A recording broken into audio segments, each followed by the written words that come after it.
আসসালামু আলাইকুম। রাতের শীর্ষ সংবাদে স্বাগত জানাচ্ছি আমি শাহনাজ পারভীন। যারা জীবন দিয়েছেন তাদের প্রত্যাশা অনুযায়ী দেশ গড়তে হবে তারেক রহমান। তরুণদের ক্ষমতার মোহ থেকে সরে আসতে হবে উপদেষ্টা রিজওয়ানা। নিবন্ধন ফিরে পেতে জামায়াতের আপিলের রায় রোববার। বৈরী আবহাওয়ার কারণে ঢাকার 4 ফ্লাইট নামল চট্টগ্রাম বিমানবন্দরে। ডিসেম্বরের মধ্যে অবশ্যই নির্বাচন হতে হবে খসড়ু। সুন্দরবনে প্রবেশে 3 মাসের নিষেধাজ্ঞা। পঞ্চম শ্রেণীর পরই শিক্ষার্থীদের ছাত্র শিবিরে নেওয়ার পরামর্শ জামায়াত নেতার। চুয়াডাঙ্গায় স্ত্রী সহ আটক ঝিনাইদহ আওয়ামী লীগের শীর্ষ নেতা। নগদ কাণ্ডে আতিক মোরশেদের বিরুদ্ধে তদন্তের নির্দেশ। 11 মাসে কুরআনে হাফেজ শিশু মুনতাসির। তিস্তার পানি বাড়ায় ভারতের রেড অ্যালার্ট, বাংলাদেশেও সতর্কবার্তা। হাতিয়ায় মেঘনা নদীতে 39 যাত্রী নিয়ে ট্রলার ডুবি নিখোঁজ 6। ওয়ার্ক ভিসা স্থগিত করল সৌদি আরব। এবং পাকিস্তানের সঙ্গে সংঘাতে যুদ্ধ বিমান হারানোর কথা স্বীকার করল ভারত। শুনছিলেন শিরোনাম, এবার বিস্তারিত। বিএনপির ভারপ্রাপ্ত চেয়ারম্যান তারেক রহমান বলেছেন যে মানুষগুলো গণতন্ত্র ও মানুষের অধিকার প্রতিষ্ঠার জন্য জীবন দিয়েছেন, আমরা যাতে তাদের সেই আকাঙ্ক্ষাকে পূরণ করতে পারি। আমরা যারা বেঁচে আছি দেশের মানুষের প্রত্যাশী বাংলাদেশকে গড়ে তুলতে পারি ও যে মানুষগুলো আমাদের ছেড়ে চলে গেছেন তাদের প্রত্যাশা অনুযায়ী দেশ গঠন করতে পারি, তার তৌফিকের জন্য আল্লাহ আমাদের দেন। তিনি বলেন, শহীদ রাষ্ট্রপতি জিয়াউর রহমান যেভাবে বহুদলীয় গণতন্ত্র প্রতিষ্ঠিত করেছিলেন, ঠিক একইভাবে পরবর্তীতে বিভিন্ন সময় বিভিন্ন ষড়যন্ত্রের কারণে বাংলাদেশের গণতন্ত্রের গতিকে প্রতিরোধ করা হয়েছে। নতুন বাংলাদেশে গড়তে হলে তরুণদের চেয়ার ও ক্ষমতার প্রতি মোহ থেকে সরে আসার আহ্বান জানিয়ে পরিবেশ, বন ও জলবায়ু উপদেষ্টা সৈয়দা রেজওয়ানা হাসান বলেছেন, তরুণ নেতৃত্বের বিরুদ্ধে যেন কোনো আর্থিক অস্বচ্ছতার অভিযোগ না থাকে সেটিও তাদের নিশ্চিত করতে হবে। শনিবার সকালে পরিবেশ অধিদপ্তর আয়োজিত manifesto talk youth environment and climate শীর্ষক সংলাপে তিনি একথা বলেন। পরিবেশ উপদেষ্টা বলেন, নিজের কাছে তরুণদের সৎ থাকতে হবে। সৎ থাকলে 50% সমস্যা সমাধান এমনিতেই হয়ে যাবে। আর দেশের প্রতি আত্মত্যাগ থাকতে হবে। চেয়ার ক্ষমতা নিয়ে নিজেদের মধ্যে ঝগড়া করা যাবে না। যদি নতুন বাংলাদেশ গড়তে চান তবে চেয়ারের জন্য মোহ করে করবেন না। আত্মত্যাগ না করলে কোনো নেতা বড় হতে পারেন না।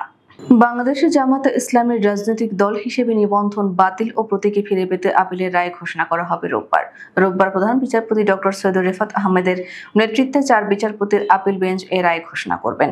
শনিবার অ্যাডভোকেট শিশির মনির বলেন, ইনশাআল্লাহ 1 জুন সকালে জামায়াতের নিবন্ধন মামলার রায় ঘোষণা করবেন আপিল বিভাগ।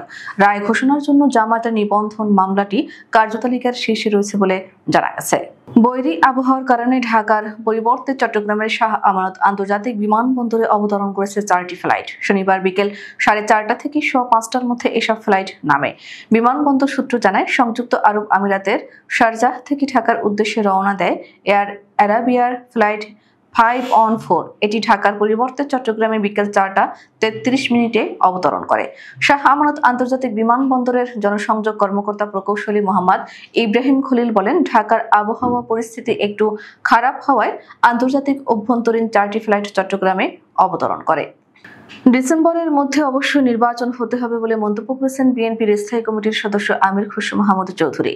শনিবার জাতীয় প্রেস ক্লাবে জিয়া পরিষদের উদ্যোগে বিএনপির প্রতিষ্ঠাতা শহীদ প্রেসিডেন্ট জিয়াউর রহমানের 44তম শাহাদাত বার্ষিকী উপলক্ষে এক আলোচনা সভায় তিনি একথা বলেন।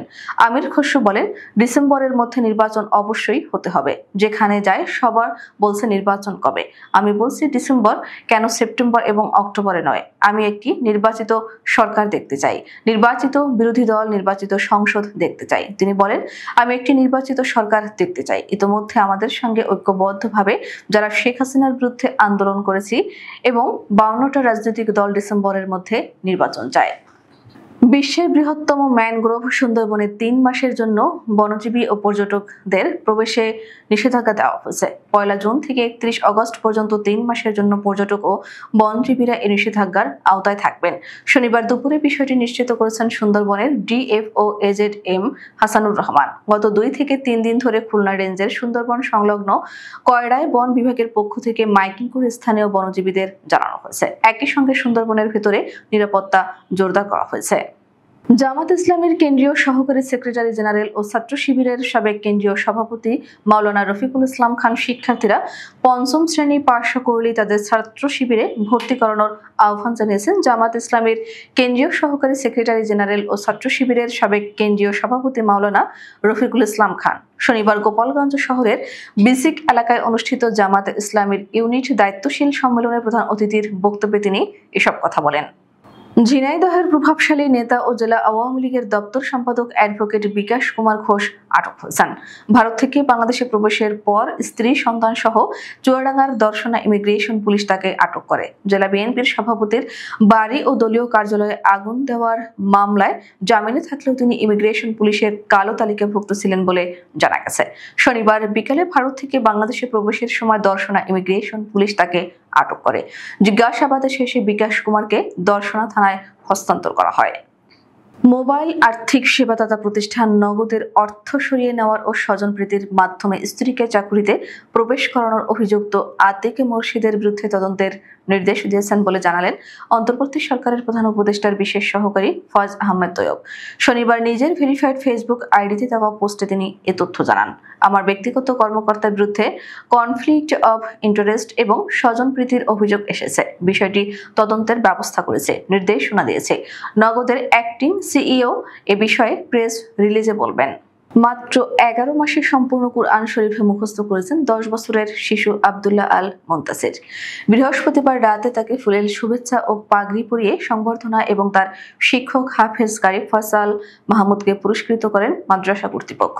হাফেজ মুনতাসির কুমিল্লার নাঙ্গলকোট উপজেলার রায়কোট উত্তর ইউনিয়নের চারিজানিয়া নেসারিয়া হামিদিয়া হাফিজিয়া মাদ্রাসার হিফজ বিভাগের শিক্ষার্থী এবং ওই ইউনিয়নের পিড্ডা গ্রামের বাহরাইন প্রবাসী মোহাম্মদ খুরশিদ আলমের ছেলে। জানা যায়, শিশু মুনতাসির 3 ভাই বোনের মধ্যে সবার ছোট। মা বাবার ইচ্ছে ছিল ছেলেকে হাফিজ বানানো। ওই লক্ষ্যে 2024 সালের শুরুর দিকে পাশের চারিজানিয়া নেসারিয়া হামিদিয়া হাফিজিয়া মাদ্রাসার নাজারা বিভাগে তাকে ভর্তি করিয়ে দেন। ভারতের সিকিমে টানা ভারী বৃষ্টিপাতের কারণে বিপজ্জনকভাবে বাড়ছে তিস্তা নদীর পানি। এতে রাজ্যটিতে রেড অ্যালার্ট জারি করেছে ভারতের আবহাওয়া অধিদপ্তর। বন্যা ও ভূমিধসের আশঙ্কায় সতর্কতা জারি করা হয়েছে সিকিম রাজ্যের ম্যাঙ্গন, গ্যালোসিং ও সোরেং জেলায়। সিকিমে হিমালয়ের চিতামু হ্রদ থেকে সৃষ্ট নদী তিস্তা ভারতের সীমানা পেরিয়ে নীলফামারী জেলার কালীগঞ্জ সীমান্ত দিয়ে বাংলাদেশে প্রবেশ করেছে নদীটি। ফলে তিস্তার উজানে বন্যা দেখা দিলে তার প্রভাব অবধারিতভাবে বাংলাদেশেও পড়ে। এ অবস্থায় বাংলাদেশের বন্যা পূর্বাভাস ও সতর্কীকরণ কেন্দ্র সতর্কবার্তা দিয়েছে। রংপুর বিভাগে তিস্তার সঙ্গে ধরলা ও দুধকুমার নদীর পানি আগামী 3 দিন বাড়তে পারে এবং এ সময় বিপদের সীমায় প্রবাহিত হতে পারে তিস্তার পানি। নোয়াখালীর হাতিয়ায় মেঘনা নদীতে 39 জন যাত্রী নিয়ে একটি ট্রলার ডুবে গেছে। স্থানীয়দের সাহায্যে 33 জনকে উদ্ধার করা গেলেও 6 জন এখনও নিখোঁজ রয়েছেন বলে জানা গেছে। করিম বাজার ঘাটের উদ্দেশ্যে যাওয়ার পথে এ দুর্ঘটনা ঘটে। বিষয়টি নিশ্চিত করেছেন ভাসানচর থানার ওসি কুতুবুদ্দিন। তিনি জানান, শনিবার দুপুরে ভাসানচর থেকে একটি ট্রলার 39 থেকে 40 জন যাত্রী নিয়ে হাতিয়ার ঘাটের উদ্দেশ্যে ছেড়ে আসে, কিন্তু বিকেল 3টার দিকে খবর পাওয়া যায় ট্রলারটি ঘাটের কাছাকাছি গিয়ে ডুবে যায়। বাংলাদেশ সহ 14 দেশের নাগরিকদের জন্য ওয়ার্ক ভিসা স্থগিত করেছে সৌদি আরব। আগামী মাস অর্থাৎ জুন নাগাদ এ নিষেধাজ্ঞা বহাল থাকবে। খবর আরব টাইমসের।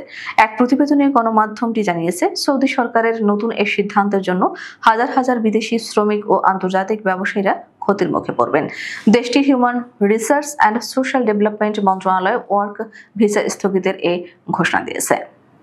ভারতের সামরিক বাহিনী প্রথমবারের মতো নিশ্চিত করলো মে মাসে পাকিস্তানের সঙ্গে সংঘর্ষে তারা কয়েকটি যুদ্ধ বিমান হারিয়েছে। অবশ্য তারা কতটি যুদ্ধ বিমান হারিয়েছে তার নির্দিষ্ট সংখ্যা উল্লেখ করেনি।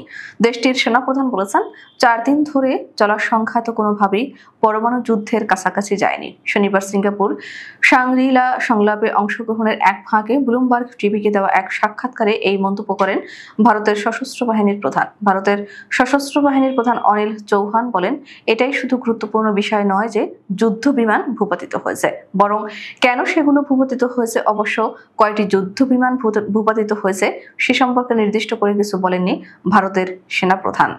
আমাদের আগামীকাল দুপুরের শীর্ষ সংবাদ দেখার আমন্ত্রণ জানিয়ে এখনকার মতো বিদায় নিচ্ছি। দর্শক, ভিডিওটি শেষ পর্যন্ত দেখার জন্য আপনাকে অসংখ্য ধন্যবাদ। নিত্য নতুন সংবাদ পেতে আমাদের ইউটিউব চ্যানেলটি সাবস্ক্রাইব করুন ও নিয়মিত নোটিফিকেশন পেতে বেল বাটনটি ক্লিক করুন এবং আমাদের ফেসবুক পেজটিতে লাইক করুন। এছাড়াও আমাদের ভিডিওতে লাইক দিয়ে শেয়ার করুন। আল্লাহ হাফেজ।